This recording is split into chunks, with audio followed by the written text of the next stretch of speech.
Hi, everyone, and welcome to our Worldwide Voices. And I want to introduce a very special guest, um, Kerry Cassidy, a friend of ours. We meet Kerry usually about once or twice a year. It's always lovely to meet up with Kerry. And thank you so much, Kerry, for joining us today at quite short notice, only a few days' notice. So we really appreciate you joining us here today. So I'll just do your bio. So it's honour to welcome Kerry Cassidy, founder of Project Camelot, a platform devoted to exploring hidden truths, human potential, and the awakening of global consciousness.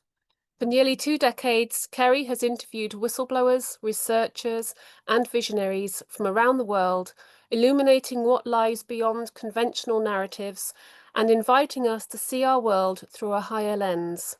With a background in film, business, and intuitive exploration, her work bridges the realms of truth-seeking and spiritual awakening. Through her broadcasts, conferences, and writings, Kerry inspires us to trust our inner knowing and to remember who we truly are. That's all very close to my heart, actually. So please join me in welcoming Kerry Cassidy. Thank you, Kerry.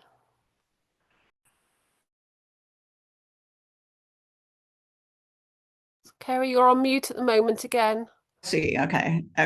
So that's not my bio, but it sounded very nice anyway. I mean, it's nothing about me. That's just not. I don't think I wrote that, so I don't know who wrote that or where it came from, but it doesn't matter.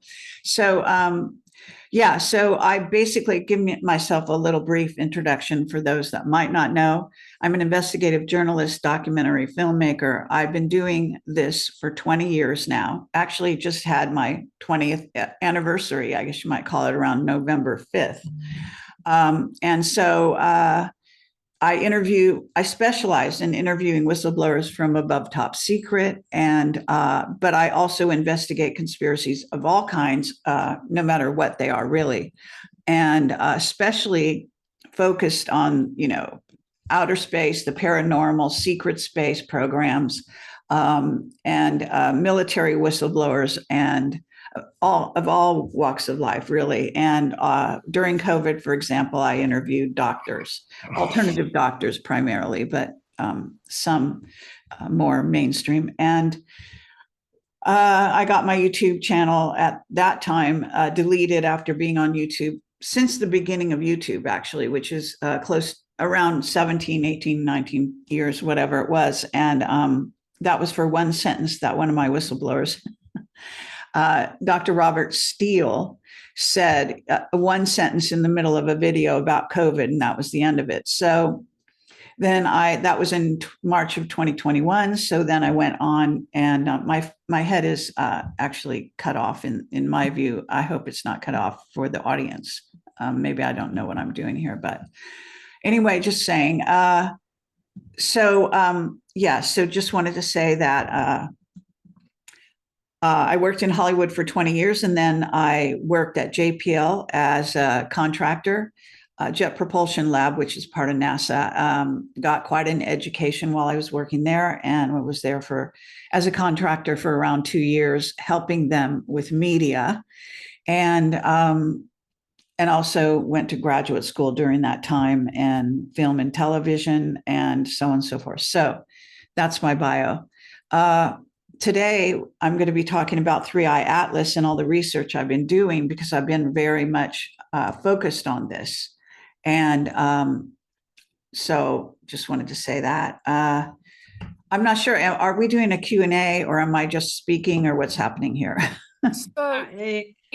So if you're okay to just speak and share what you know, and then after about 45 minutes, then we can turn into a Q&A, because I know people will have questions for you, but I, for one, would love to learn all that you know about 3IAtlas, because I've been watching videos and information on this. I've been following it too. It's very interesting. Okay, right. So what I want to do here is actually share my screen. Let's see if this works. Sharing. Could someone turn my sharing on? Because I do have photographs to show. So it'd be very important to show those photographs. Okay.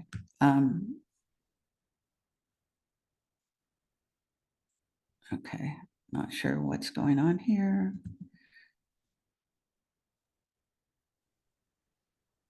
Open system settings. Zoom on. Sorry about this. This is a new computer. I tried to set everything up, but of course, quit and reopen. Okay, so let me just see if this is going to work now, so I don't have to quit. Share screen, because I really do want to show these pictures. That's working, I think. Allow. Can you see that? Oh, what Yes. happened? Yes, Oh, oh, okay. I thought maybe I lost the sound. All right. So you can see that. So generally speaking, let me just say first and foremost that um, it was said to be discovered July 1st of this year, 2025, but that's not true. It actually was discovered, if you want to call it discovered, by more than one location on the Earth and that was in earlier months, more like I think April of 2025, but some people were aware of it before that. And of course, the secret space program with Solar Warden, it would have been aware much sooner than that. So Solar Warden, I don't know whether people are familiar with Solar Warden. This is an earlier photograph of it, by the way. And the reason I like this is because it basically shows you what I think is Solar Warden, the Solar Warden ships that have decided to escort it through our solar system. And they just appeared one day around it. No one talks about them. And I have to say that I am part of a news group with Richard C. Hoagland and David Sereda.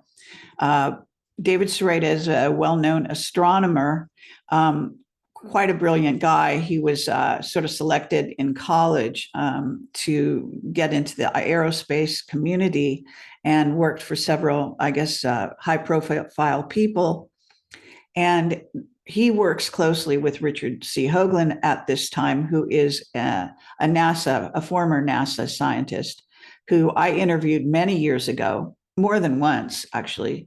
And anytime I say I've interviewed somebody, you can go to the front page of my website, and there's a huge search bar, and just enter the first or last name. That's the best way to get the most, number of names and stuff back.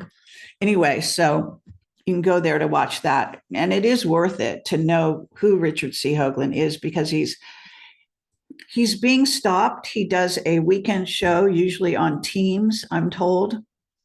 I was supposed to join it ever since I joined this news group, but he's been locked down, and supposedly all his internet connections and everything goes down on the weekends whenever he's supposed to do his show. So during this whole time, we're having a massive blockout of information. NASA, of course, when we had the very convenient shutdown of our government, NASA was shut down. So then they couldn't supposedly communicate with the people. Now, of course, none of that's true, because they could communicate anytime they want. But some reason they've used this excuse to not communicate. So they haven't been communicating, actually, even when we had access, which was during the month of July for a while, part of August, and then it went dark. And then it was dark for, and this means the space community, NASA and the space community, even around the world. There were no pictures coming forward during a number of weeks during those months as well. And then very conveniently, as it got closer and closer to Mars, and then about to go behind the sun, is when the shutdown happened and made it very convenient for there to be no information coming out. Now it's coming out. It came out from behind the sun around the, I think it was November 3rd or October 29th, one of those dates. And it did what's called perihelion. and has supposedly been visible, except they're always lying.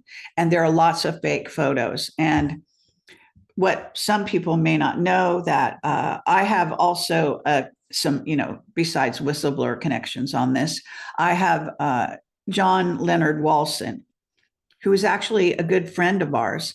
And he is a master astronomer, as you may know, in England, and used to work for the Queen on secret projects and so on. So he's a master photographer, but he has these huge telescopes, which I've actually seen in person. And I've worked with him. He comes to our Awake and Aware most every year, and he brings one of his huge telescopes on the back of his truck and tries to do sightings one of the nights for people of UFOs, because anytime you point a camera at the sky, we've got UFOs. And I'm going to assume that you guys know more than maybe you do know. So I don't know what your level of I know you're dealing with Simon and Becky, and I'm assuming that and I think you've been operational for about a few years, so you must be up to speed on all of this. So I don't want to treat you like you don't know anything, but I also don't want to leave people out in the cold. If there's a question later on, you can ask me, but I'll just speed through all this because there's tons of information. But it's actually fun. It's like a fun mystery as far as I'm concerned. I mean, it does piss me off that they are blocking us, but it's actually indicating just how much our news and our information worldwide is controlled. Totally, totally controlled. And even my colleagues in this field, and even the news group, believe it or not, where some of my colleagues are on the news group with me, Richard C. Hoagland and David Sereda and others, Robert Morningstar, in case you know his name. So it's kind of a select group of people. I don't even know. I just got invited on it, so I wasn't on it in the past, but I guess there are a lot of scientists, and these people don't talk. So this is some weird thing that's going on that I think more people should be aware of it. Even when there's news groups, and even when they don't have anything to do with outer space and 3IAtlas, a lot of times people don't talk. And I'm on other news groups where they just don't talk. Every once in a while, they'll post a video or something, very innocuous where it doesn't really relate to them all that much. And they are very careful not to argue. So one of the things I notice is that, because I'm very open, as you might know, and then it's just weird that they're not talking. Okay. So I have brought that up, and they're afraid that, I'm on, I guess you might call 107s, or have been. See, you never know when you're blocked and when you're not blocked, but he did block me from his Telegram. A guy operates the Telegram for him, supposedly, but he even talks about in the third person about himself. But in case you don't know that, 107 does have a Telegram now. He didn't always, okay, but he posts there pretty regular. And you can always tell it's him because of his references and various things, if you know him well enough. So just saying that. And then they came out and publicly banned me from the chat room in his channel, just saying. So they're very afraid of me. Because I like to tell the truth. I guess a lot of people don't like to tell the truth, so I don't know why, but anyway. So now I'm going to go back and give you some more pictures. And these are just, some have been around for a while. So I was talking about John Walson, so I want to get back to that. So I think that's on the screen. Now this, wait, stop share. I have to do that. Hold on a second. Try this again. Okay, one of the things about 3IAtlas is that when it first came forward, what is it doing? Okay, it keeps flipping to the other image, even though I stopped sharing it. Now I'm trying to share this other one. So stop share again. Let's try this one more time. I hope it's not going to keep doing this kind of weird stuff. So this is screens, documents, advanced. Oh, God. All right. I'm going to have to figure something out, but I'll talk to you guys instead. So, so what happened was John Walson's telescopes all this time can capture 3IAtlas. When it supposedly went behind the sun, that wasn't actually true. And on top of it, we have SOHO and other satellites on the other side of where the sun is, okay, when it's supposedly the side that we don't see, supposedly. So just saying that, again, more lies, okay? So people are not getting the right information. Even there's AI videos out there, and I watch them on purpose to see what they're up to and found that they are lying to people, okay? So just want to say that it's too bad that they do lie. Now, there's a lot of good information in some of the AI videos. So you can't, in essence, throw the baby out with the bathwater, as the saying goes. What I think you need to do is keep an open mind. Just go ahead and listen, because they do some thought-provoking questions and various things on those AI videos. But sometimes they will slip in untrue things. Okay. So you just need to beware. And if you're not up to speed and you haven't been following this, you're probably going to fall for some of the deception. But as you spend more time, this is just if you want to get more deeply into this.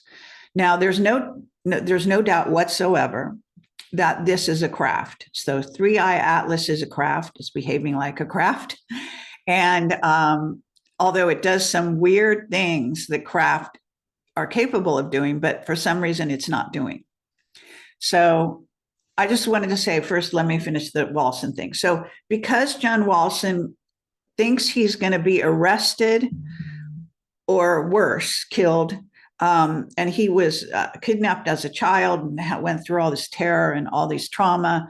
Then he did work for the the Queen and the King for many years, as I say, gathering information. You could say in surveillance, let's put it in a general term. His telescope can capture, I've been with him when he's captured, he actually can get the surface of Saturn, very close on the moon, close on Mars, and also he's famous for seeing the craft next to the sun. That was on Rents, all those beautiful photographs of these amazing craft right next to the sun. So that there is a common agreement that craft do go next to the sun and get fuel. So that pertains, I'm sorry if I jump around, but I'm trying to get all of this in here. So that pertains to the fact that we tried to shut it down. So we tried to kill it or destroy it. 3IAtlas, I mean, early on with a CME directed either probably by our space program in collusion with some aliens. So it was aimed directly at the craft. And this was obvious and even shown to the world. And the craft did what I call, it swallowed it. It basically was unharmed. It actually kind of liked it, apparently, and it probably got fuel from it, as they do when they go close to the sun anyway. So we failed miserably at that effort. All right. And there's reason. I also interviewed an investigator called Keith Hunter, who talks about the earthquakes that you've been seeing and the various things going on with the earth that are also, if you triangulate things mathematically, which he's one of the people who does. Hoagland does that, and David Sereda. There's certain people that are tracking everything with mathematics. And the thing is that there's evidence that it's probably causing some escalation of some earth things that are happening, okay? And that's on the video with him. It's on my website. You can just do a search for Keith Hunter. It's on my Rumble channel. Now, all my videos are available on my Rumble channel, pretty much. Even after I was deleted off of YouTube, I had over 1,000 videos on there. And recently they supposedly gave that channel back with 9 videos. So you got to understand how the situation works. But luckily, Odyssey.com has my videos, but it's not very good. It's a little slow. A lot of people don't go there. I don't know why exactly. But I'm trying to transfer all my videos now onto Rumble. So we're making good progress, and most of them are getting on there and have been on there, especially the newer ones. So just saying, but they're also located on my website where you can click over to either, okay, there are 3 channels: BitChute, Rumble, or Odyssey. So just to understand that I do have around, we tried to count them.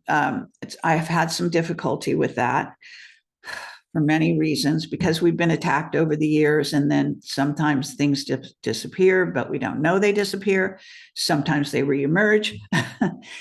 And I also have radio shows that I did on Revolution Radio for a year or two. That did disappear, and then someone sent me most of them. So we have those back online. So just saying that all my videos are out there, and they are still amazing. And all of my whistleblowers, the top whistleblowers, which we call Classic Camelot, and that's on the front page of my website. You'll see it says Classic Camelot, and there's a little moving thing with boxes, and you can watch some of those there. If you don't know Classic Camelot, then you probably have no basis for understanding the rest of what I'm going to say here, other than just, English, right?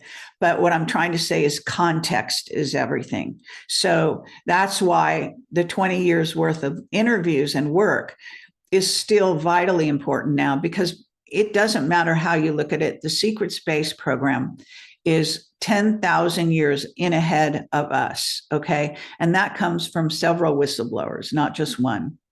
And a lot of my whistleblowers, the reason I'm so sure of my data in a lot of cases is not only my intuition, which I use to determine what's true and what's false, but also whistleblowers who don't know each other over a period of time, in this case, 20 years, are saying the same things, which is uncanny.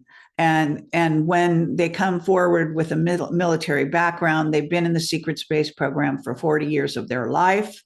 And then they get older, they're put out to pasture, they're ignored. And that's when Camelot showed up. And we basically kind of became a place where those whistleblowers could tell their stories. And actually, in some ways, we started this whole wave of being on video and interviewing people. And so now there's a zillion people doing what I do.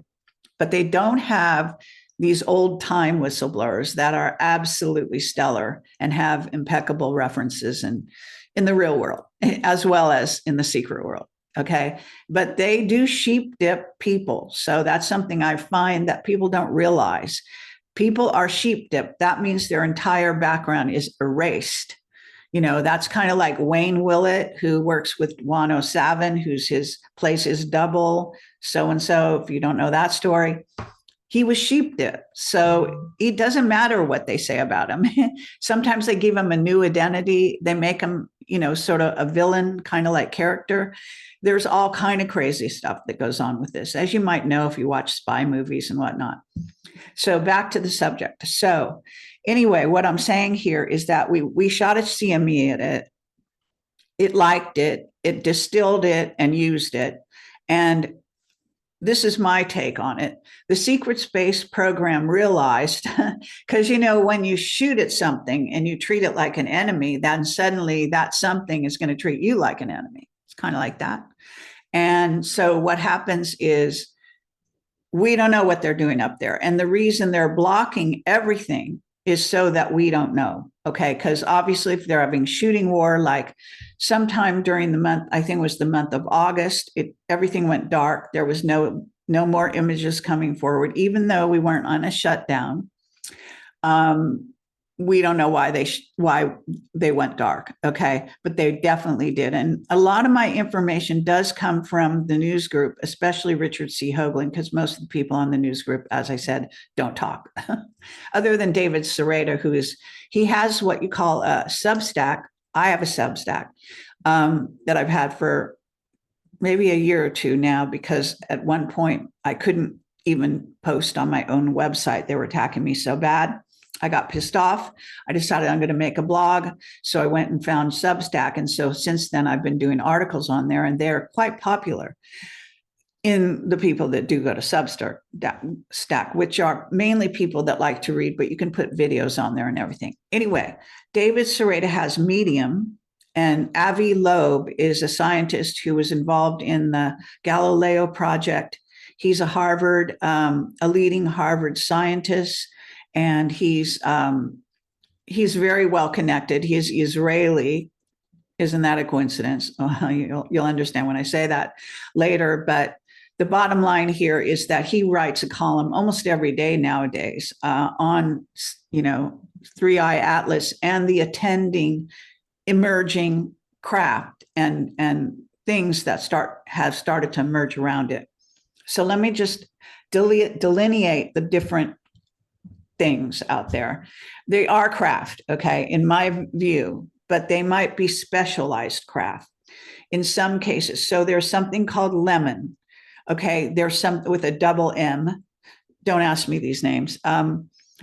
Lemon, and then there's Swan, and then there's a new one called Borisov, which is V1 2025, because there was a Borisov in 2009 that was just, they said, a comet. Oumuamua is the Hawaiian craft that came before these guys, and it looked just like a rock, a very long, elongated rock, but no way was it a rock. It was definitely a craft. But maybe keep in mind that reptilians and Draco like to use the elongated shape for their craft a lot of times. So when you see that shape, you could pretty much be aware that that's run by the reptilians or the Draco. Okay. And it had, it looks like a rock because it's hiding, just like Nibiru is a, planet, but it's a planetoid, and that's their home planet and all this kind of thing, Donanaki. And that's a whole big long story. So let me explain what happened. So around the beginning, I guess it was middle of July, maybe closer to the beginning of August, I got aware, like a lot of people, that this craft had shown up in our sky. Now, the weird thing about 3IAtlas that you have to wrap your mind around is that if you know that we have UFOs visiting us every night and every day, all you have to do is put your, what do they call that? The green kind of lens on your camera, whatever, and then you can see them. Courtney Brown and his remote viewers have been teaching people how to use their cameras to see the craft. And one thing you know about the craft is that they go interdimensional. All right. Now, let me say something about the dimensions, because it's a lot of annoying stuff out there that people do not know. They think they know or something. But as far as I'm concerned, and obviously, I don't mean that people are going to agree with me, but I've spent all these years and also been educated by whistleblowers who worked with this stuff. And on top of it, I do have this very good intuition. I'm a precog. My dreams do come true. I see them right in front of me like a film strip, and so on and so forth, which, by the way, Sebastian, I think, also does. Martin, who I did the recent free energy group. I just did a two-parter with them a few days last week, I think it was. So anyway, what I'm saying here is that I became aware of 3IAtlas through an article or something, and immediately I got a download saying that it was Anunnaki.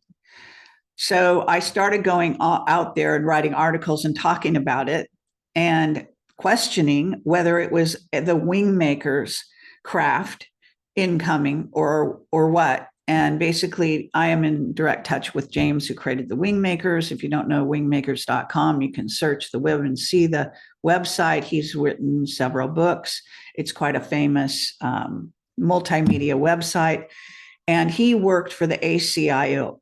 So the ACIO, I forget what it stands for. But anyway, ACIO is a secret organization of very intelligent, who have actually enhanced their intelligence, people who are all under control of one man called 15. And anyway, James went on the run from that organization. He wrote that into a story. in the Wingmakers website in a book called The Ancient Arrow Project. The Neruda interviews in particular are part of that, and they tell the saga. So if you're interested, and it is fascinating, let me tell you, but it's about a group of androids that are supposed to be coming in our future to Earth, and that we are going to have a battle with them. And this relates to, for example, the Terminator series, if you remember that. That was harking back to Wingmakers, actually, and to that invasion. And there are other ancient sort of prophecies that have prophesied this in the past. So when 3IAtlas hit the scene, that's where I was focusing. But I got in touch with James, and I had seen that it was Anunnaki. So there was a contradiction there, because the androids are not Anunnaki that are coming. Okay, so that's a different race altogether. The androids are strictly AI. The Anunnaki are actually reptilian, Draco-reptilian, Pleiadian hybrids, humanoid hybrids. If you really want to be specific, that's who they are. They are a rogue group of Pleiadians that went on the run, settled on Nibiru. That was a craft, really, that planetoid craft, and actually got invaded by the Draco reptilians. That's why they became hybrids. Okay, and then they came to Earth to try to rule us. They didn't create us. So some of these things you guys might not agree with. That's all fine. I don't care.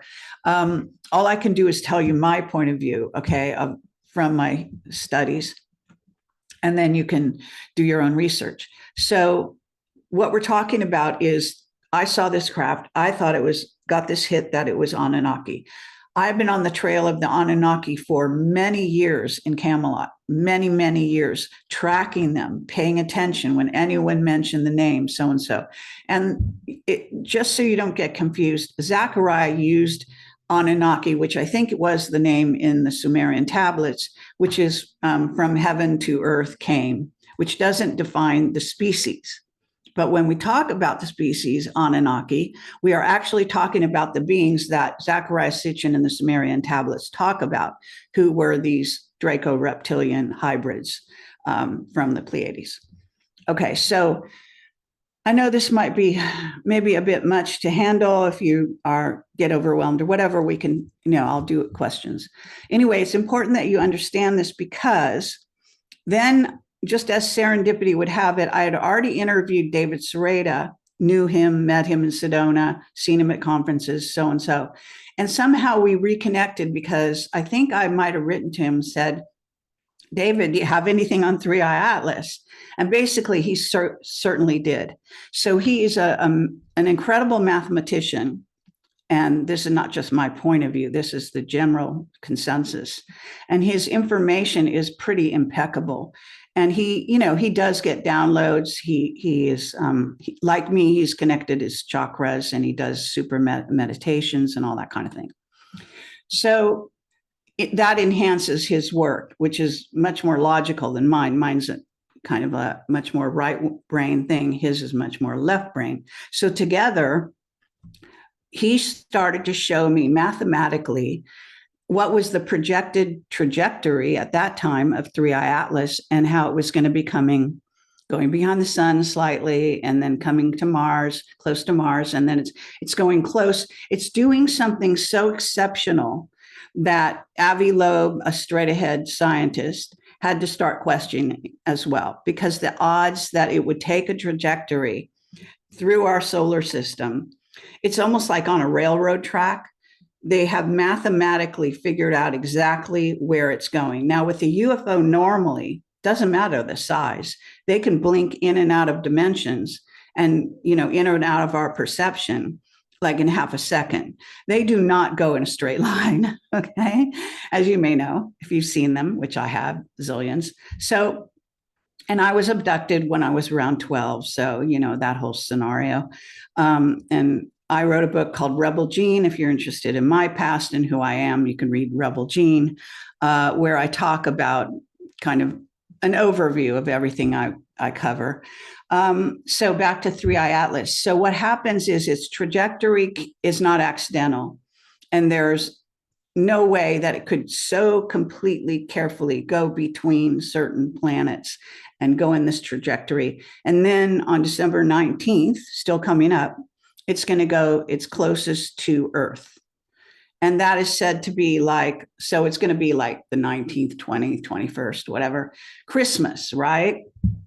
One of the things that David, who again is so brilliant, was able to figure out is all these angles that it's along its trajectory, where each time it hits a point, if you triangulate that point using mathematics, you basically get the history of Earth. It's insane. And related specifically to the Anunnaki, Egypt, and so on. And this is uncanny. So when the first, you can see I have like 4 videos with him talking about this stuff. And Jimmy Blanchett, who is a radio expert, and he does come in some of the videos. He's also tracking 3IAtlas in his own way and trying to communicate with it using radio waves, but that's another matter. So what happens is that David tracked while I was on the thing, and then he would go, okay, the next point is this place that's going to be on this date, and that date is triangulated to on Earth what happened when Jesus was born, when, what do they call that?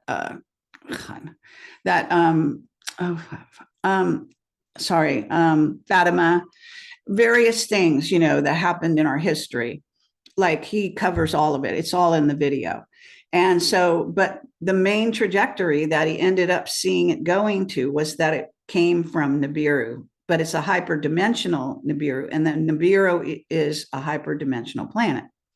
So this is the thing. Now I have pictures to go along with this, but I don't know if this thing is going to work properly for me to show you. So what the best thing I think will be is that I'll give you all the pictures, and then you can, whoever does this maybe could edit them in or just attach them so you can look at them, just so people watching this can see the pictures. But I'll try to show some of them, but I don't want to take the time here to hunt around, even though that it should work, it's not seeming to work very well. Anyway, the point being is that he has a whole chart showing you all the 9, I think it's 9 planets that we have conventionally. We have way more than that, actually, but the secret space program knows that. So some of the planets have like a double, and that's a hyperdimensional double. And Richard C. Hoagland, this NASA, straight ahead, really, NASA scientist who he works with, agrees with his assessments, which is pretty amazing. And Richard C. Hoagland, in case you don't know, is famous for popularizing and his investigations of the face on Mars. So that you might know that name from many years ago. And back then I used to interview him, we're talking 10 or 15 years ago. So anyway, the point is that this trajectory, which I wish I could really show you, I'm going to just go here quickly and see. No. All right. And I've got so many pictures of 3IAtlas and all of this. And maybe I should have put it in, I guess next time I'll do it.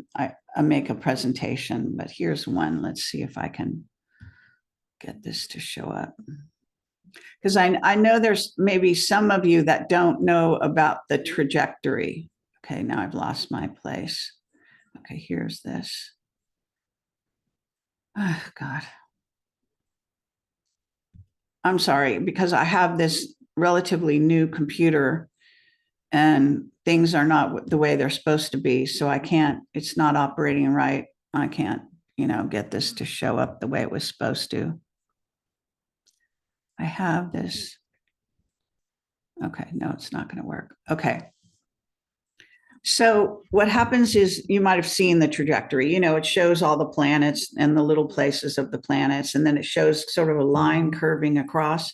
That's the trajectory of 3IAtlas, where it entered our solar system and where it's going to leave, supposedly.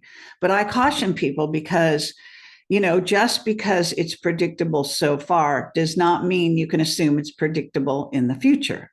And I really get annoyed at people because they make so many assumptions based on what's going on now, that they think they know exactly what's going to happen in the future. And I don't think that something that's run by a combination, what I think of AI and the Draco reptilian Anunnaki, whether it's actually, I don't know, virtually run. In other words, whether they're on board or not. So I have seen an android that's operational in the control room, and I've seen. So I can bilocate and also whatever, I don't know how to explain it, but I can see into other dimensions sometimes, but it's like a film strip. It was very quick. So I can also leave my body when I'm wide awake, which is a really weird phenomena that started happening to me. But to say this is that on the craft, it's being operated as if it's a little train on a track, but there's no reason to assume it always was that. And this is another problem I have with even the scientific community. I mean, they're so close-minded and so unbelievably, lame that, thank God there is a secret space program. Otherwise, humans really would be in the stone age right now. But the thing is that just because it started to come into our solar system, we were able to track it since then, which was, I think, around Jupiter. And I think it's also going to leave around Jupiter. Doesn't mean that it can't jump. Okay. So you can't assume that it doesn't have the technology to do what most UFOs do, which is jump.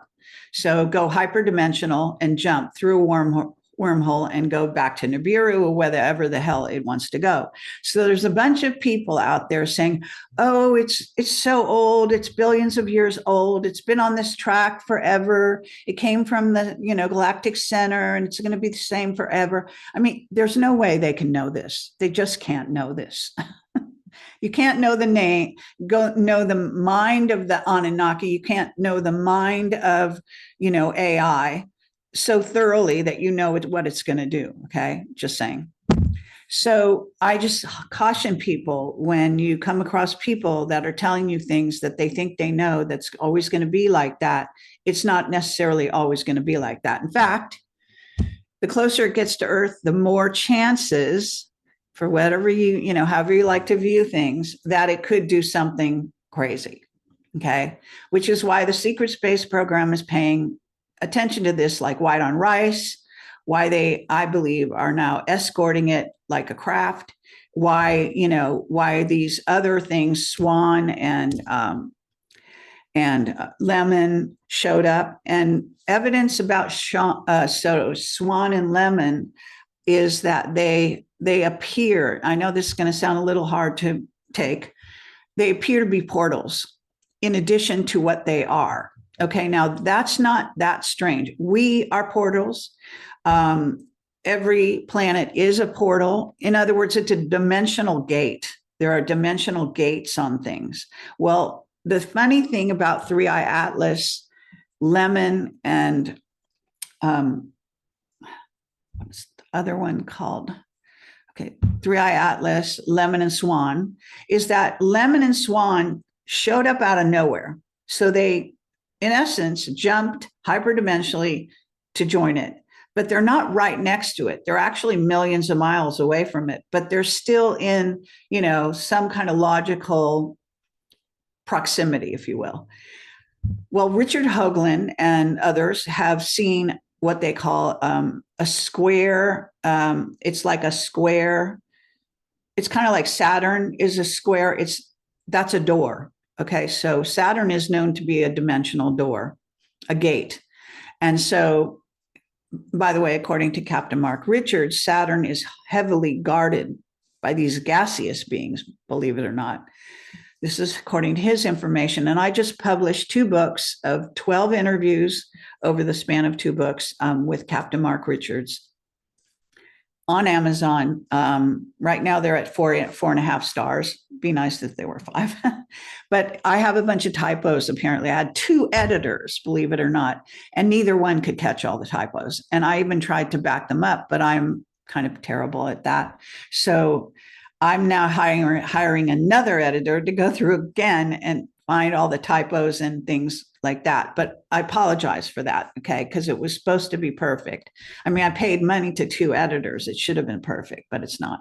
So anyway, those books are available and chock full of everything to do with the secret space program. So if you're like me and you're completely obsessed with that, which I have been for these 20 years, it's just like the mystery of all mysteries and the lies they tell you and the white hats versus, the dark side. I mean, it's the biggest drama on earth, of course, and off earth. But some people just don't care. They want to focus on the here and now, whatever. So that's the story. Now, do I have limits? Am I too far down the road here? Because I have more to say, but I want to allow for questions. You're good and keep it coming. Okay. So, well, please do tell me when I'm supposed to take questions. Just, I don't mind. So anyway, and I want to definitely allow time for questions because I think there's a massive amount of information that's out there, and I'm sure questions are everywhere. So when we're talking about these portals, the reason I bring those up, Swan and Lemon, is that this is downloads that I got. Okay, doesn't mean I'm right, but you can take it or leave it. I believe that craft, whatever the technology is there, could use a portal to get out of this system if they felt they were in danger. And they could jump through Lemon or Swan, because Lemon and Swan are actually bigger, believe it or not, than 3IAtlas. They're huge, almost planet size, apparently. So just wrap your mind around this, how this is, I call it, it's like a space dance. And this is one thing to be aware of also. Don't you think it's strange that all of this is going on in our skies and suddenly we know UFOs cloak themselves constantly. All the drones cloak themselves. We cloak ourselves. Cloaking technology is very, everywhere. And so why wouldn't, if they really wanted to just go around our solar system doing kind of like investigating, watching us, blah, blah, blah, they don't have to show us themselves. But instead, they're doing this whole dance. It's like having a television set, that's the way I see it, in your sky right now. So you're watching a drama go on, the bits and pieces that they'll let us see. And then, of course, there's a whole drama going on behind the scenes, which drives me crazy when they lie to you and don't show you good pictures and so on. So one thing about John Walson, which is kind of cool, is that he wouldn't show us what his space telescope can see, because like I said, he's afraid of being arrested. So, but what he did do is he looked through his telescope and then he looked at all the pictures that were coming out all over the world. And he chose the ones that he thought were closest to what he was seeing, okay, which is probably a great way to get more accuracy in terms of what pictures are good and what aren't. So I think I should be able to get this one. I have this one here. So let me shut this down and maybe that'll help. Yeah. Let me see if that works. Okay, can you see that? So this is one of the original ones that John Walson approved and that Richard C. Hoagland and others approved. So they were kind of in agreement. This is actually maybe a month or two ago, where you can see that what happens is, and this was striking from the very beginning about 3IAtlas, is that it's surrounded by rings of some kind of matter, okay? It's in a protective shell. Now, one thing that they noticed, if you look at this outer shell part, is there are structures inside that. So whether they're glass structures or whether they're some kind of made of some other kind of material, we just don't know. But the bottom line is they're structures.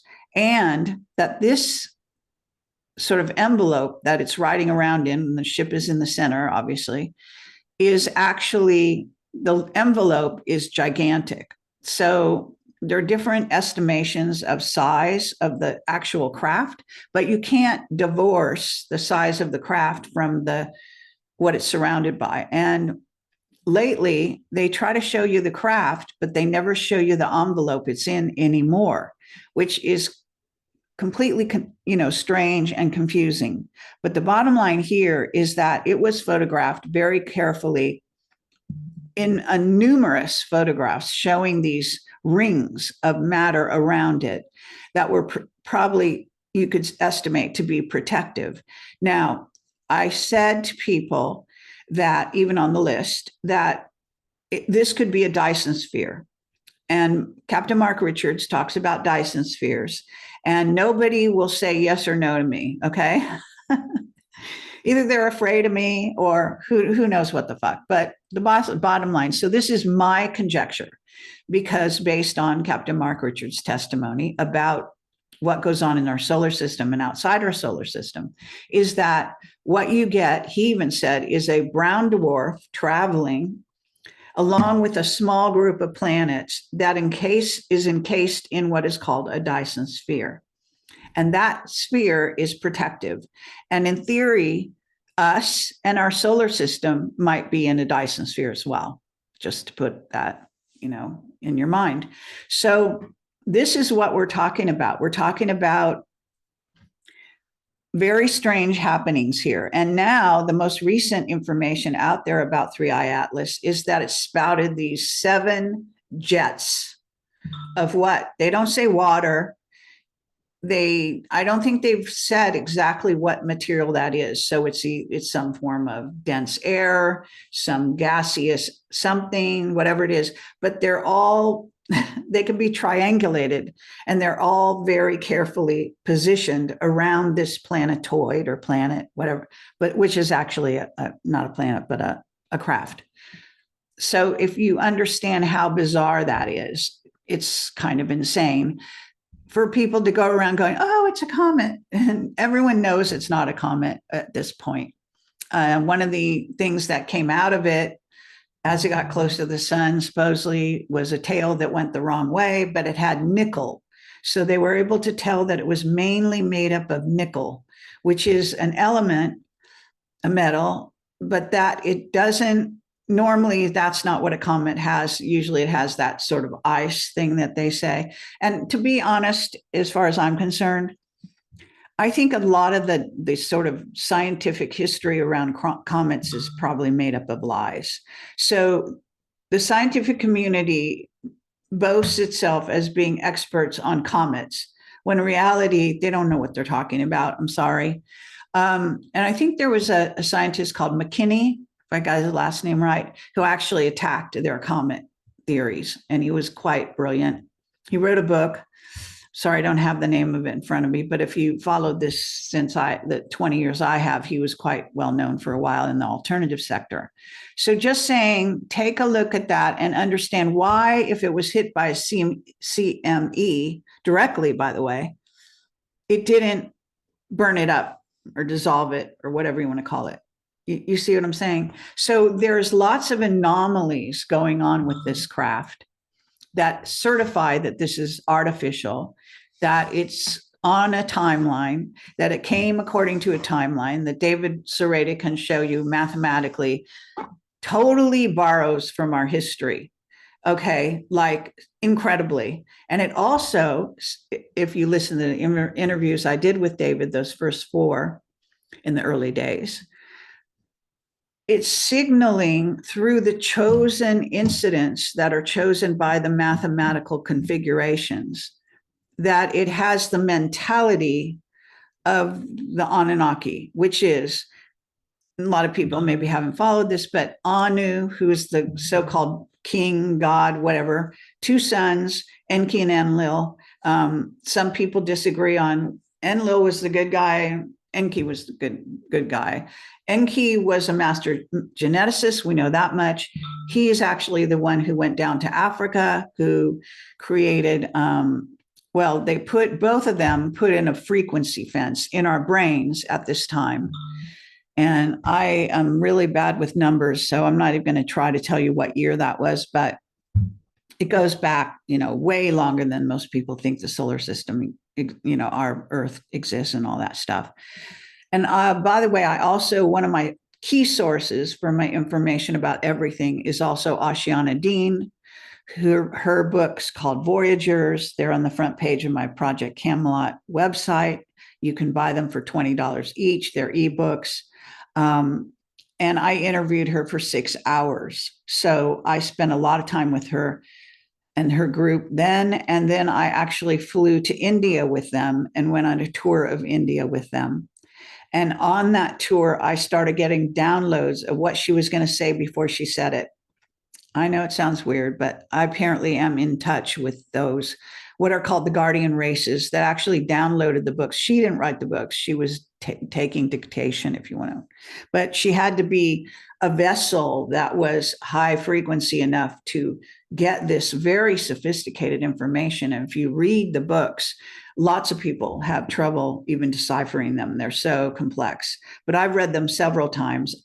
From the first time I stumbled on her website, which is back when I was working at Jet Propulsion Lab on my lunch hours and free time, of which I had a lot of eventually, then I knew, it's one of those things. I see something, I hear something, I meet someone, and I get a download, and it just tells me stuff about it. So I knew immediately that her information, I know this is going to sound maybe wild, some people won't think it's wild, but I just knew her information was right.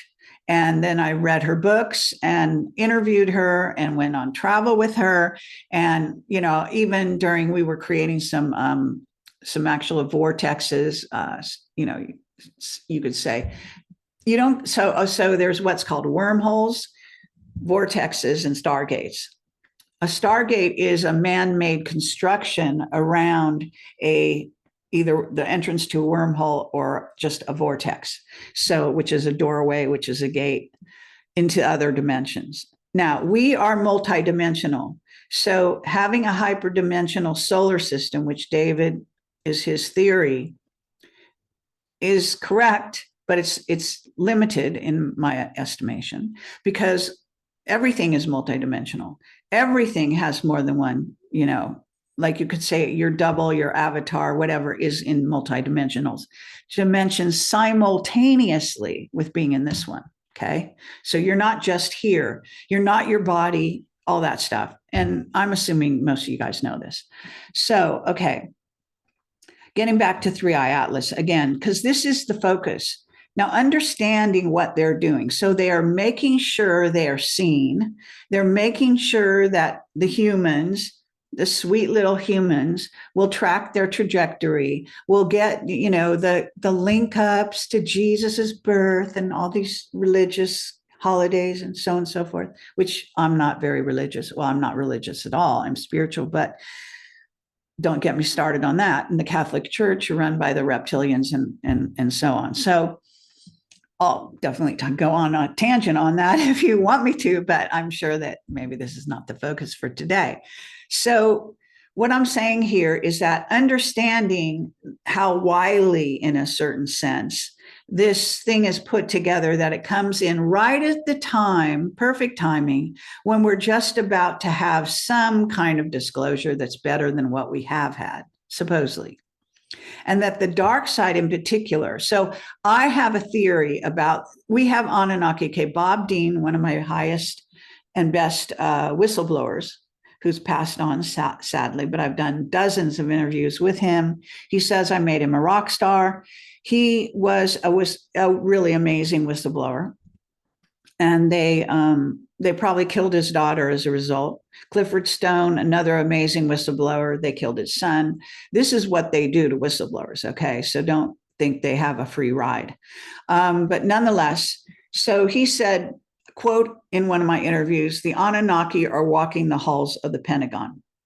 And he said that back in like 2010 or even earlier.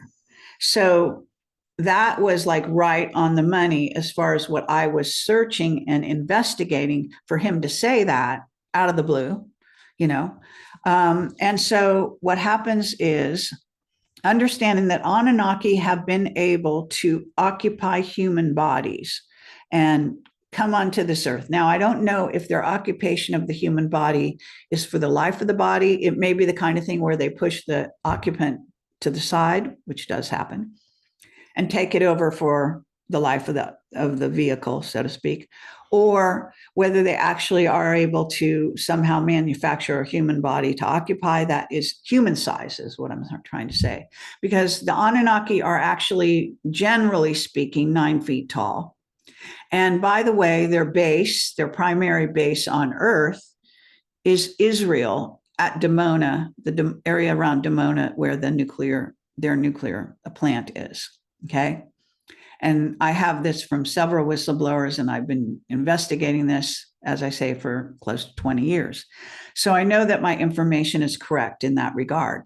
And this is, again, why you have this incredible, aggressive, insane Israel going around and trying to, genocide the Palestinians next door, because that's the personality of the Anunnaki. Now, Anu is written into the Bible as God. He wanted people, humans, to worship him, and he was a vindictive, horrible, person, but maybe had some nice qualities too. They're kind of like humans, Anunnaki. They are a lot like us in terms of having that emotional range of, good to bad and all that stuff. Well, anyway, so Anu is the God of the Bible. That's how I see it. That's how the people from ACIO, for example, see it. I realize regular Bible people don't see it like that, whatever. And the thing is that a lot of the Bible stories are like for children to understand genetic engineering of the human race. So he didn't have literal sex with the human women because he was 9 feet tall. Do the math. Okay. What I'm saying here is he genetically inserted his DNA into a certain part of the human race, which I call the ones with the rebel gene. Now, in theory, we all have access to the rebel gene, but there is cut off. The ones who were in the Middle East, a lot of those were under Enlil, who did not want humans to have any freedom. And so they were basically raised to follow orders, and they get jobs, not just Middle Easterners, but this is a sort of metaphor for around the world. The administrative type jobs, people that follow orders of the man, right? The ones that are so annoying that do that kind of thing, right? Kiss asses, so-and-so. Yes, people, whatever. So the rebels were the ones that Enki encouraged by putting his own DNA in there and let them have relative freedom, in Africa. So Enlil was in charge of the Middle East, Enki of Africa back in the day. And yes, humans dug for gold. The reason, now this is a key thing that a lot of people don't know about Nibiru, going interdimensional, and the fact that David Sereda is actually right about going interdimensional. And you know how that we used to say, oh, you can see Nibiru, it's about to come here, it's going to emerge next to this planet or that planet or wherever it's coming in. Well, the thing is that they weren't necessarily wrong. They just didn't understand that it could go interdimensional. So sometimes you see it, sometimes you don't. And gold is known in space travel, and this is general knowledge really in, real scientists who come from secret space program or close to it, understand that gold is used in space travel, and it has properties, real gold, that allows you to go interdimensional. So the gold dust that they had humans dig for, in theory, was taken off planet to go into their atmosphere and to help Nibiru to stay interdimensional, because otherwise Nibiru would drop into 3D and always be visible. And obviously that put them in a vulnerable position. So they don't want to do that. So that's what happened there. This is what I do a lot of times is I connect the dots. I get so much information, and pretty soon one thing, reveals the other thing, reveals the next thing in ways that are not conventional. I understand that. And a lot of my colleagues would probably disagree with me on so many things, but that's their problem. So now I want to make sure that I'm really giving you a picture now. So what we have out there on our little TV, and again, understanding that,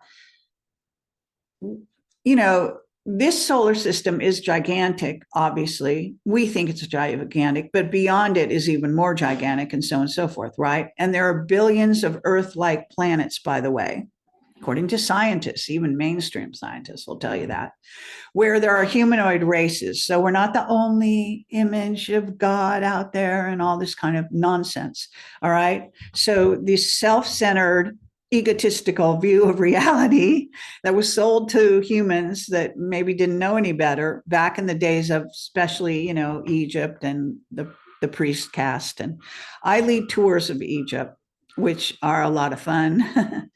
My partner, Maria Wheatley, in that endeavor, she is a wonderful, she's a Druid, comes from a Druid line, and her father was the dowser for the queen. And so she is an expert on Stonehenge and various stone circles around the world. And she and I lead this tour. She comes from a completely different direction than I do, but putting us together with also the conventional guide. We always have a guide. You have to, it's a law. A conventional guide who we push around a lot and get away with murder, because I know the owner of the company, and he used to be my guide on trips to Egypt years ago. So we maintained this very interesting connection, and therefore we get a lot of access to Egypt that other companies and humans don't get. Okay, so back to 3IAtlas. So this is so interesting that when David Sereda did his triangulation of these jets, these 7 jets, 7, perfect number, right? He found that all these configurations lead to the Great Pyramids on the Giza Plateau, that they're in the exact same correlation. So, go figure. If you don't think it's Anunnaki, I'm sorry for you. And let me just say this, okay? There's rumors, and we talked about this in the FESIG, the free energy thing I just did. And I posted part 1 and part 2 on my Rumble channel just last night. So you can also go there to watch it now. But I was on there with Jean-Charles Moyen, who's also quite brilliant. And I guess he's, intuitive, remote viewer, or whatever you want to call him, sort of an unconventional French guy. And Sebastian Martin, who I've interviewed. I was one of the first to ever interview back in something like 2007 or whenever it was. And he is a psychic intuitive who, for some reason, the CIA got interested in and sort of brought him on board periodically to decipher certain things on his, give him feedback on a psychic level. I don't think he's necessarily employed by them. I think he pitch hits for them on occasion. He's supposed to come back on my show and talk more about 3IAtlas, because the show we did with the Free Energy group, basically, we had already talked ahead of time, but we found that a lot of our conclusions on 3IAtlas, I didn't know about his, he didn't know about mine in theory, but they correlated. So for what it's worth, all right, just saying. Now, I know there's a whole group of people out there who want to believe that this 3IAtlas is going to help them ascend, and going to, maybe there's 2 sides of this story that goes. One side thinks that star seeds, we're all star seeds, for the, just FYI. Star seeds are going to be rescued from Earth and taken somewhere. Okay, well, that's a real diabolical Z scenario or V scenario, that, reptilians are going to do that with you. Yeah, right. Or the other side of that is they're going to steal their souls. So they're only coming to Earth to steal the souls of the star seeds, who are supposedly born between X number of years and other number of years. Got to remember that time is a complete illusion. And when you're born on Earth is not who you are. It's just part of who you are. Okay. So just saying, let's try to have a more open mind towards the world and humans. It will help, I think, in the long run, if people stop latching on to these egotistical fairy stories that make them feel good. Okay. Because it's not what's happening if you follow the evidence at any rate. So the Anunnaki unequivocally wanted to be seen as rulers, as I say, and Anu is very famous for having taken the role of God in the Bible and theoretically is the God of the Bible. In other words, the creator that they're supposed to be talking about is not really being talked about. And the whole Bible was rewritten by the Council of Nicaea, and those are a bunch of white men who do what a bunch of white men normally do, which is, oppress others and steer everything in a direction they want it to go, as far as I'm concerned. So, take your pick. You want to interpret it one way or another, and it makes you feel good or sleep at night, whatever, that's fine. I do believe in Jesus as an avatar, a high level being, but he's not coming back. He did a good enough job the first time. He doesn't have to come back and do any kind of nonsense. And the other thing is that, according to the Ashiana Dean books, there were 3 actual Christs. One was like a lower level Christ, one was a 6th dimensional, and one was 9. So, and then they got put into the Bible as one person, a composite character, the way authors often do with stories. So I realize, again, the audience may not appreciate it. Some people may love it. Some people hate it. It's in the Ashiana Dean Voyager books. Highly recommend you read those. They're much more explicit than the Bible or anything else out there, even the raw material, which I've also read, which, by the way, the raw material misleads people as well. Because I read the raw material and I began to ask questions because they weren't covering certain things for certain topics, especially about, ETs. And I was like, what the hell? This is supposed to be the definitive, David Wilcock loves the raw material, all that. And I know David very well, so don't get me wrong. I love David, but I don't agree with him on a lot of things. So this is where we go. This is the ground that we're covering here on Earth right now. And I think this should be a good time to take questions. Okay, yeah, it sounds great. And Kerry, wow, thank you. You've just given us a huge amount of really amazing information. It's a good thing we're recording this because I know many of us will want to go back and listen again. So Sue, I will take turns asking questions, and we'll ask as many questions as we can here. So some of these you have already covered. So let's start with, could you speak about the relationship between the 3IAtlas and the Hopi Blue Star prophecy, please? Okay. So I understand about that. However, I just want to warn people that a lot of these prophecies have been prophesied over and over again for various incidents. So this is the newest rendition of what they want to say was a Kachina, the blue Kachina. However, the trouble with that, and this is probably maybe going to go against grain about some people, but I have met with Hopi directly, and they have told me that the god of the Hopi is a reptilian. All right. So, I know people love to say, oh, the indigenous people, they're just so smart and they know everything. Not really. They actually know a lot from their reptilian masters. And this guy said the reptilians, they actually, obey them. So this is going down through history. Okay. Now, I don't know if somebody wants to go crazy over that, but that's what I was told by some inside story of real Hopi. And there are other, indigenous, Navajo, the various, and I love indigenous people, don't get me wrong. I love, and they're related to the Maya and the Inca and all of this. So the races in northern in the U.S. are related to the original Maya and Incas and so forth. So there are actually genetic connections between these races. But so back to the Kachina, I understand they could be saying that, even if they are, so what? Is kind of my attitude. But, I know that there's a whole package that goes along with that. It's prophesying the end of the world or whatever the hell, and I have been down that road and back about 20 million times since I started Camelot. So it's worth knowing that, in fact, it's kind of like clockwork. Every fall, all of these things come back around and people start doing prophecies of doom for what's coming. Okay. And it happens every single year like clockwork.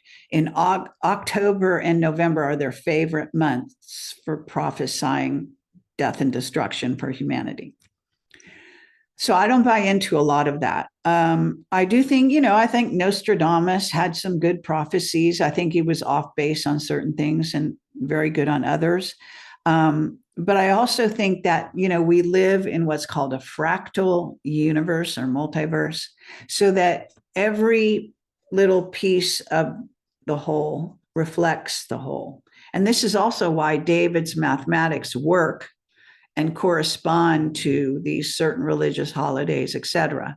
But what it does tell you is that that craft is communicating with us, and it's trying to communicate with us from a certain time period, on Earth, back in time. And it is also, again, relating it from the point of view of what appears to be the Anunnaki and history from that point of view.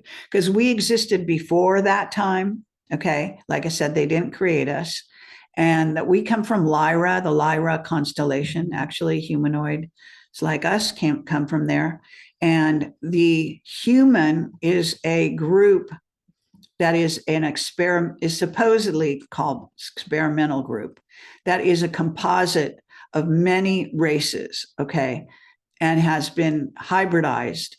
Even as we first came here, we were already being hybridized by different races, visiting races. And that's one of the Oceanidine books that goes through every single hybridization that happened throughout the millennium to humans.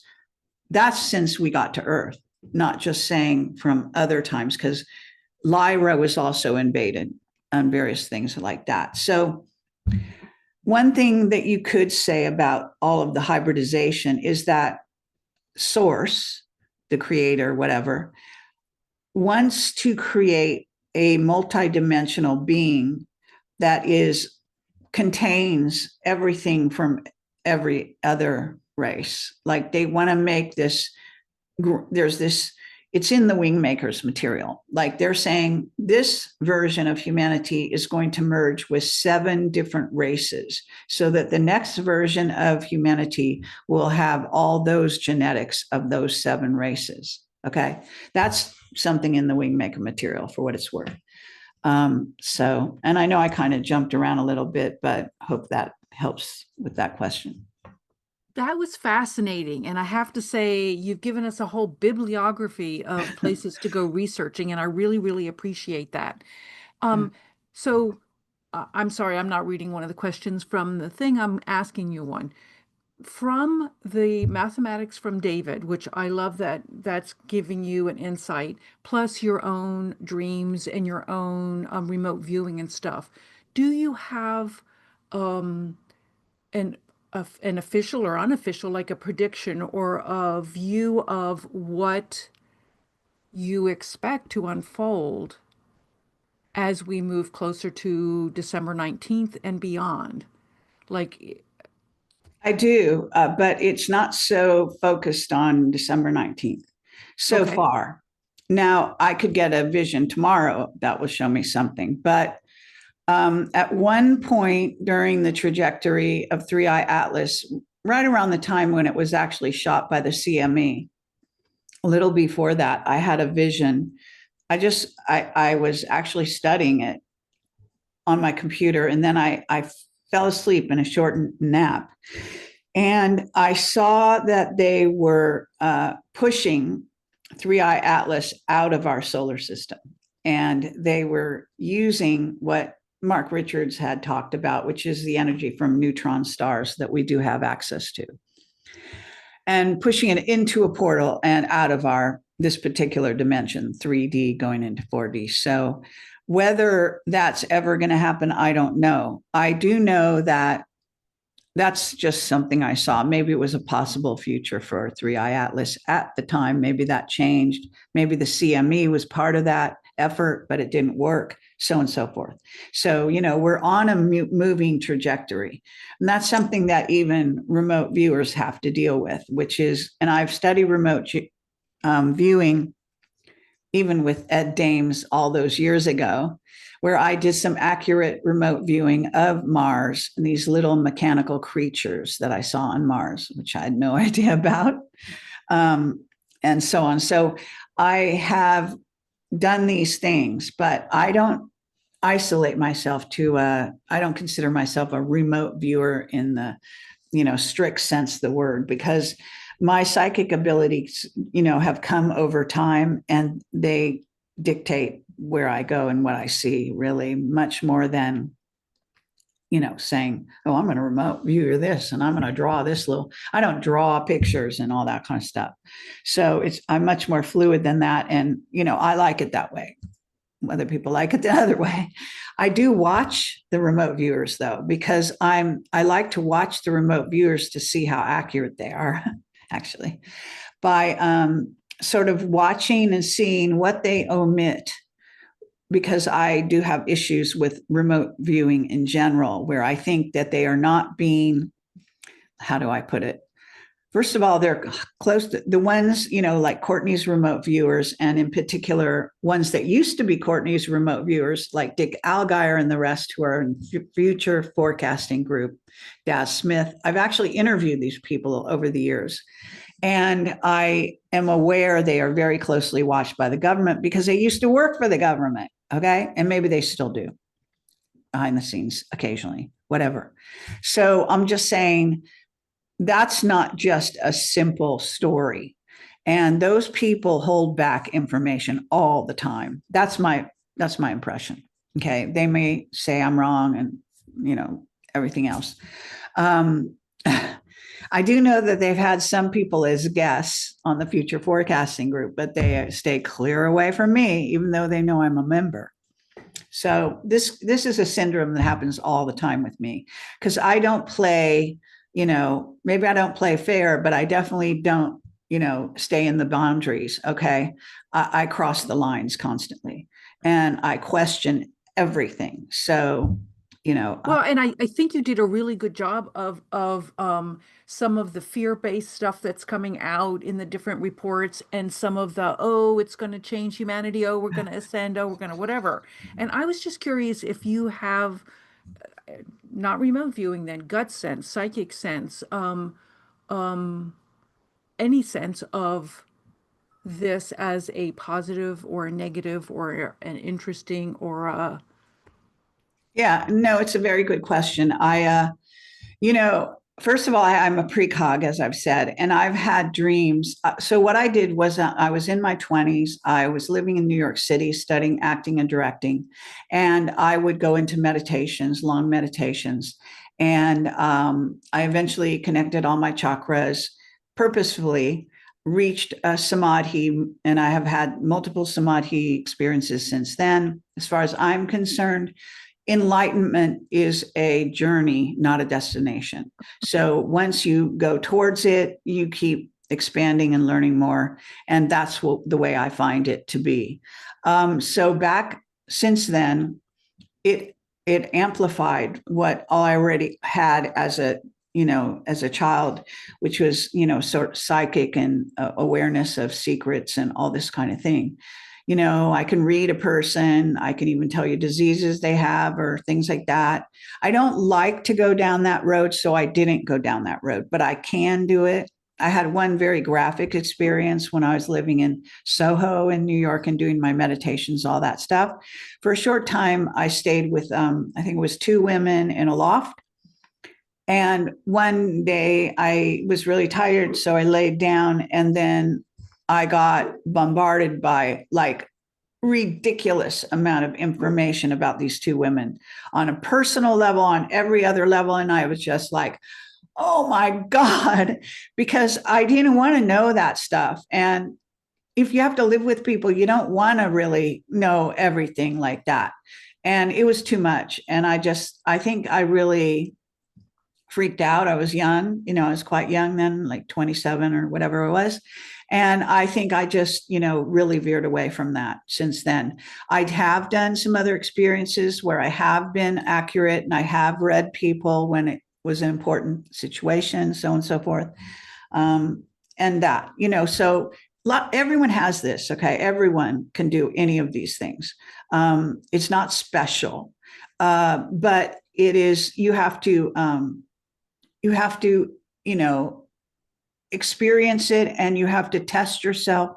And you also have to be very, I tend to, I don't know why it is, but I don't like to see things that I prefer, because I don't need that. Okay. As a being, I'm here for the experience. So I'm not going to name names here, but certain of my colleagues have futures they want to see. Well, the minute you put an overlay on information incoming of what you want, you start to get rid of the stuff you don't want. But that's not seeing the truth. For me, I want the truth. That's all I care about. I really just want to see the truth of beingness, of life, of everything we have here and not here. So I don't put a lid on stuff, right? And I entertain the negative and positive. I see this as a yin yang multiverse. I do not see us, the needle right now is kind of leaning towards the right. I mean, not the right, but the dark side. And I believe we're trying to bring it back to balance. That's what we're trying to do here on Earth, in every way. And I don't see that we're going to eliminate all the darkness and we're going to live in light and fairyland again and all that stuff, and eat bonbons in heaven and all that nonsense. So that's where I'm coming from. So I don't shirk away from the negative. I actually find the negative to be very challenging and very energizing. Okay. I don't like it. Okay. I don't also like things that happen to me that are negative. Like yesterday, I had a horrendous day of attacks, but I embrace the good and the bad. I studied Nietzsche when I was in college, and other philosophers. I really wanted to understand everything.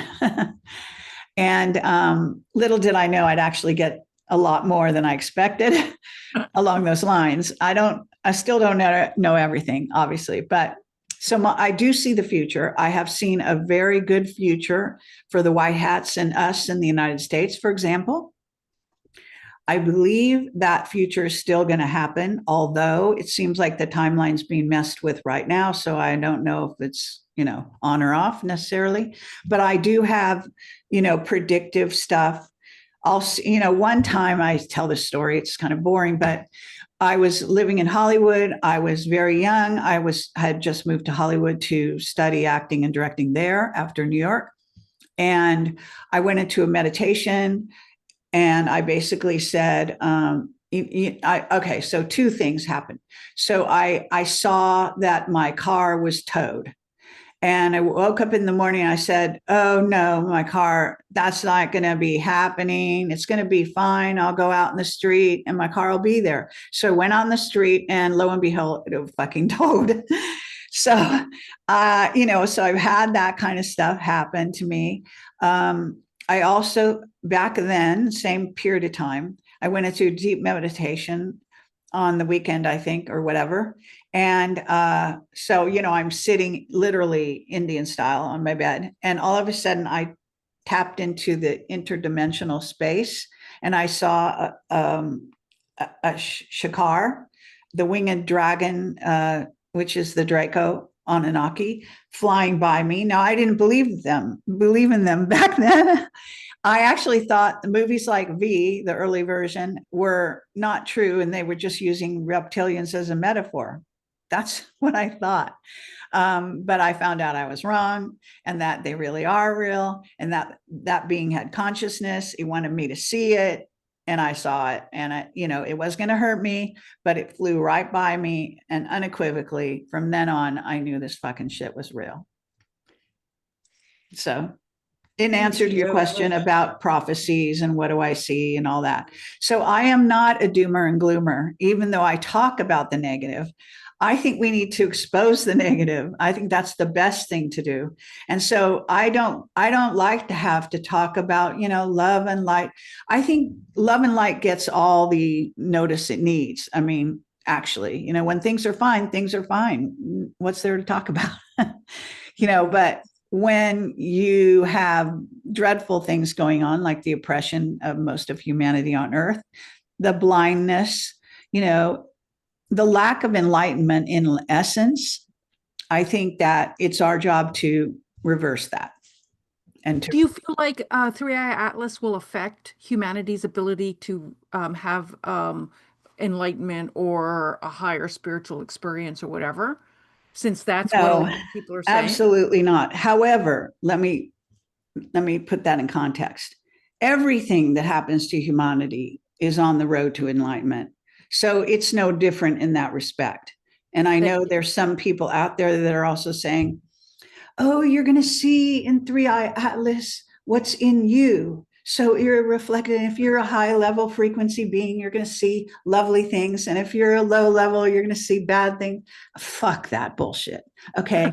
The fact of the matter is that's true of everything in life. Okay. How you see it is how you are. If you want to screen out one thing, it doesn't make you a better being. Okay. That's bullshit. Okay. So the ones that want you to only see love and light, that's a Christian overlay. That is a lie. Okay. I'm sorry to say, to all the nice little Christians out there, but that's not what's happening here. Okay. We're part of a yin and yang multiverse, and it is a multiverse. And we do have dimensions and we also have densities. So the dimensions tend to go horizontal and the densities are viewed, this is more of a metaphor, as vertical. And that's the cross. Hello. And at the center is where they connect. And so that's where we live, is at the center. Thank you. Yeah, thank you, Kerry. So I'm going to piece together just a few more questions. I know we've gone past, but I'll also mention there is a lot of gratitude and love for you in the chat, and really great appreciation for everything that you've talked about here. Okay. So, thank you. There's still, I'll lump together a series of questions on 3IAtlas because there's still the people are looking for a little bit more with regard to intent. There's tons. Yeah, for sure. So here's someone asked bottom line, good or bad, and someone else asked about the specific intent as to why it's here, which you did touch on some. And someone else asked about, is it possible that they want to influence world politics or something else on the planet? So I'll kind of give you all of that to touch on. Okay, so this is interesting, in the sense of the Anunnaki, as far as I'm concerned, because it's no accident that we also have this big focus right now on Israel and what's going on in Israel, where there'll be peace or not in the Middle East and so on and so forth. So it seems that the Anunnaki, okay, let me explain this. Everyone, according to the genetics of the guardians talking about humanity, since the Anunnaki came here, we all have some Anunnaki genes in our makeup. But the Israelis have a larger amount, which is why they're favored by the Anunnaki, who, again, are not balanced, enlightened beings, but are, basically vindictive and very much like lower level, emotions and so on. And let me say this about the Anunnaki also. There are probably some more enlightened Anunnaki running around now, and in the universe, multiverse, right? You know, they're not all as diabolical as Anu, and I mean, Marduk was a nightmare. Okay, so Marduk was the child of Enki, and he turned out to be the negative side, and he was one who ruled over Mars.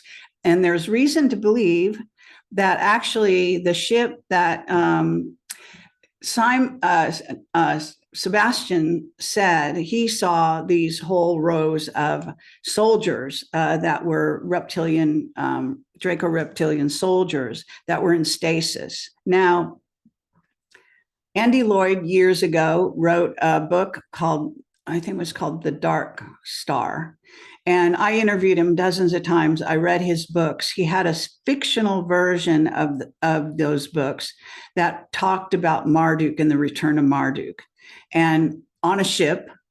And he lives very close to GCHQ, and he got super paranoid. So he stopped that series. I think you can still get 2 of the books, but he was supposed to write 3. I forget, you know, what I have been in touch with him, but he's so locked down at this point, he won't even talk. So I guess he got threatened or something. But the bottom line is that he was right on as far as I was concerned about the return of Marduk. Now, and there are some other things where Marduk already might have come back and stasis and so on and so forth. And there are also giants in stasis here buried around the earth that Hugh Newman and his colleagues have investigated, written books about. The Smithsonian hides them. You know, there's just so many stories to do with all of this. So, and those are not Anunnaki, those are giants, but that's another, you know, species that was walking the earth for a time and all that. Okay, so back to the situation. What I see is that this is some kind of test. Okay, so so James of the Wingmakers, I got back in touch with him like about 6 months ago. I tried to get the Wingmakers movie off the ground. Once again, I owned the rights years and years ago when I was working in Hollywood. I didn't get it off the ground then, although I shopped it to some of the major people like Spielberg, who already knew about it, and Kathleen Kennedy, who worked for him. I got it to James Cameron. I got it to Ridley Scott. And they all rejected it because I wasn't part of the old boys network and I didn't have a bunch of actors already attached and all the blah, blah that goes on in Hollywood. But it's a fabulous story that needs to be made into a movie, and I'd like to make the movie to this day. But instead, while I was off doing Camelot for the last 20 years after I met James and had the rights to do for 1 year, apparently, according to them, I thought I had the rights in perpetuity, and that's a whole nother matter. So I contacted him about 3IAtlas, as I said, and I said, this could be, I kept nagging him and saying, this could be, you know, a precursor or something to do with the coming android invasion. What do you think? And basically, he finally said, it's not it, but it is some, you know, step. Like he's very careful. So, you know, this is the trouble I deal with in life and in, you know, everyday investigations. The people I try to talk to don't like to give me a straight answer because they're under security oaths, right? So I have to interpret their answers. It's kind of like Deep Throat, you know, in the Watergate saga that apparently was also alive, but nonetheless, Deep Throat, who gives you a question to answer a question or whatever it is. So, but it was enough for me to say, okay, 3IAtlas is not the android. And actually, when I remote viewed it, like I said, I got that it was Anunnaki. So it's a step. This is what's happening, okay? I didn't design it, obviously, but I am reading it, okay, the way you would read a book. And I see this is a chapter. This is one of the first chapters that is getting all eyes on Earth to look towards disclosure, not Project Bluebeam, blah, blah, blah. That's another thing, which is actually a real plan that Randy Kramer outed and that I put out there, which hasn't happened yet, by the way, and could still happen, but it may not be this. It may be another version of what's coming. But the bottom line is that, yes, 3IAtlas is on a trajectory. It was put there. In fact, I believe it's very possible it was called here by the Anunnaki on Earth because they want a distraction to what's happening in the war between the white hats and the dark side, and the fact that it's getting closer and closer to D-Day in a sense, and also the change in the financial system, which has everything to do with everything that's happening, because that'll change everything on Earth, as you can appreciate. And then the free energy thing, and I made recently, was in New York City and Long Island, and we made me and my sometimes partner, Neil, made a video about Tesla. We went to the Tesla site where Wardenclyffe was operational, and he built it there. It's a giant, I think it's 187 feet tower. Maybe I have that wrong. Anyway, I'm terrible with numbers, but you get the idea. And they took it down and so forth since he died. But the thing is that that's a fascinating video where I was giving a speech. So I intercutted my speech from that conference, which was called the New York Awakening Conference, and our trip to the site of what was supposed to be what I thought was, through a vision I had, the Tesla Museum. But the Tesla Museum I saw in my vision doesn't exist yet. What exists is a derelict site with broken down buildings that are crumbling, cement that's all broken, some trees in a forest, barbed wire all around it, a statue of Tesla. I mean, it's just a hodgepodge of stuff. But no doubt the plans are, and I think we might have even kickstarted the plans by focusing on it and going there physically, a group of us, to actually get the focus on Tesla once again back in history and free energy and bring that to the people and so on and so forth. So how did I get here? Well, I'm just talking about how these are steps. You know, this isn't, okay, so what is time and what is space? So we see it as rolling out in front of us, one thing after another in a linear fashion. But if you know, even the Hopi know this, that time and space are one, that everything is happening simultaneously, but we just, because of the structure of our brains, see things happening one after the other. So yes, it's a step. It's not the step. It's not the only step. In fact, whether it actually does anything beyond what it's already done, I have not known. I don't know what the hell it's going to do, but it may do nothing. Okay.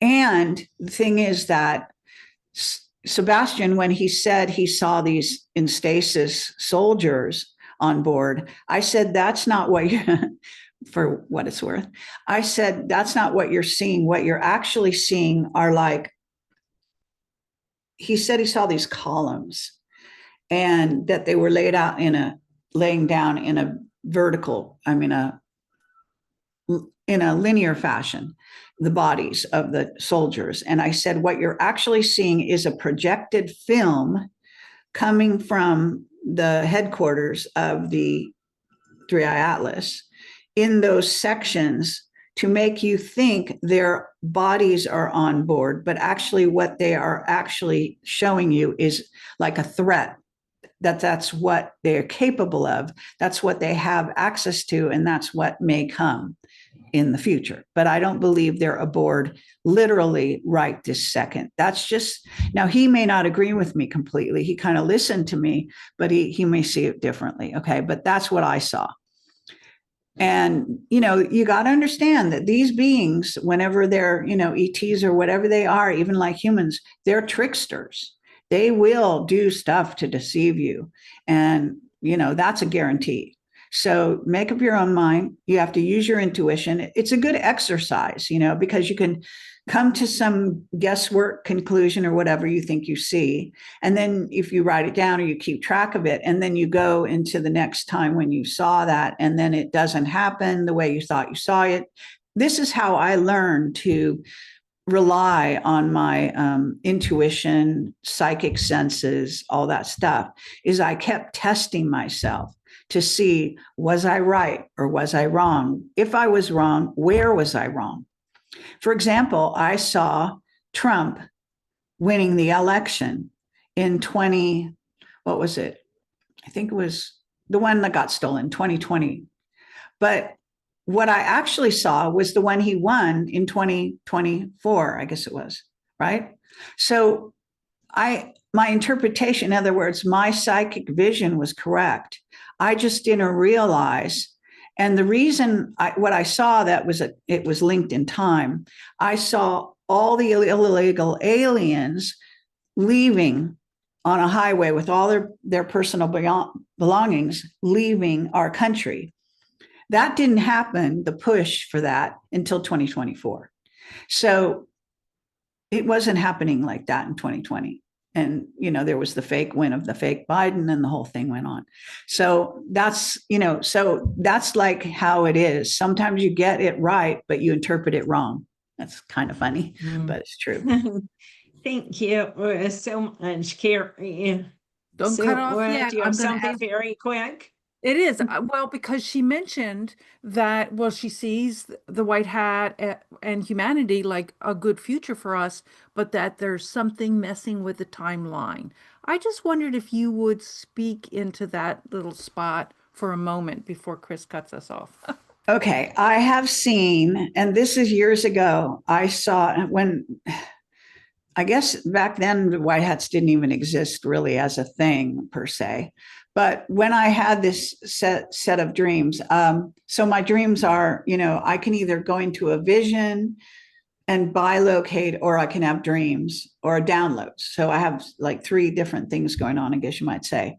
But anyway, in my dreams, I try to keep track of them. And this goes back many, many years.